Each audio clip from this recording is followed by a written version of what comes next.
Hello, welcome back. I got my glasses back, ready to go on this letter some more.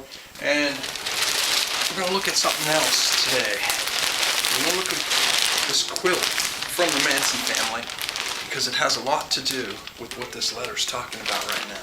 This is an actual quilt from the Manson family. Let's open this thing up and take a look at it. And when we look at this, let's also look at that letter that we were reading about Leslie, that diary type letter that we were reading of Leslie, because it sort of describes this sort of thing in it.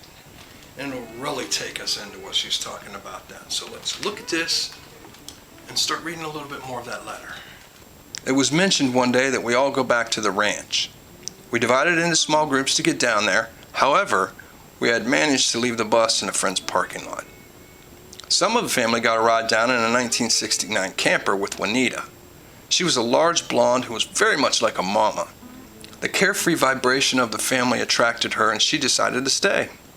In order to live with us as one, unite together with one trip, each individual must give up his own wants, desires, and material goods, as well as the past. This may sound like a lot, but take it from someone who knows. The reward is a million times the sacrifice. Such was the same with Juanita. The choice was completely hers. She wanted to give her world and so on. In return, the family gave what she gave us away to others. Actually, to hold on to something is a heavy burden. We came from nothing, and to nothing we go.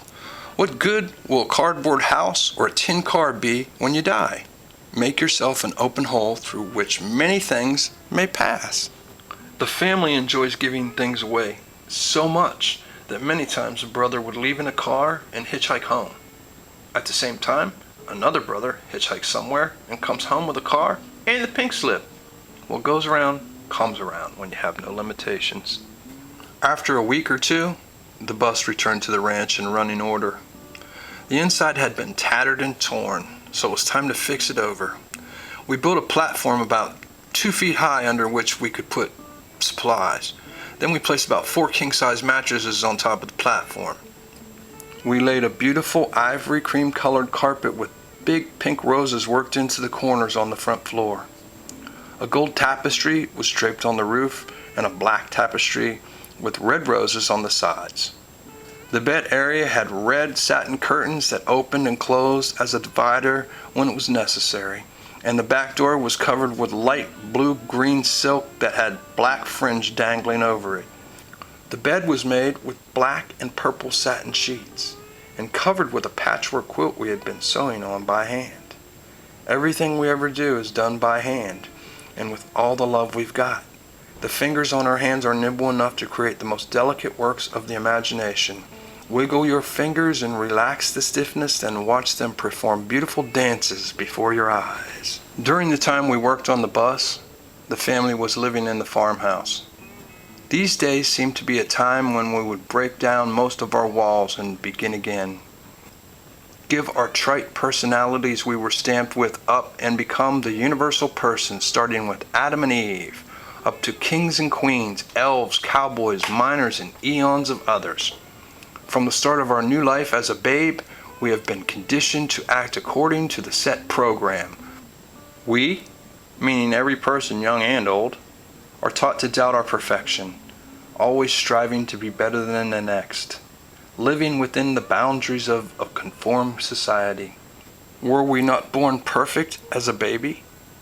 There should be no difference in your opinion of yourself now.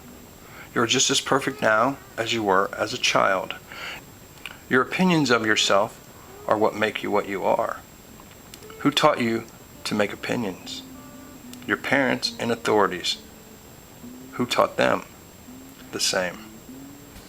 It has become a vicious circle which has led to much unnecessary heartache and pain. Start loving yourself. It will change your sad, miserable world to one of complete joy and understanding. Opinions remind me of onions. They stink, make you cry, and eat at your insides. So we've made it to the halfway point. We're only halfway through. Yeah, we still got this to go. And there's a lot of words on these things too. I mean, it's just not. The other pages have breaks in them. These ain't got many breaks. But anyway, we'll get on to that later. And And what did you learn here from Leslie's letter today? I learned, man, I love that quilt I got. But besides that, opinions, they are like onions, you know? They do make some people cry. Don't listen to them. And they make your stomach hurt too. They don't make mine hurt. I love onions. I don't know about her, but I love onions. Anyway, until next time, thanks for watching. I'm going to get to the rest of this thing, I promise you. I'm going in little pieces, but man, it takes a long time to read this and then edit it and all those sort of things. But anyway, until next time, thanks so much for watching. You are perfect, like she said. You're perfection from the very start, and it never changes. Go out and be nice to somebody today. Until next time, peace.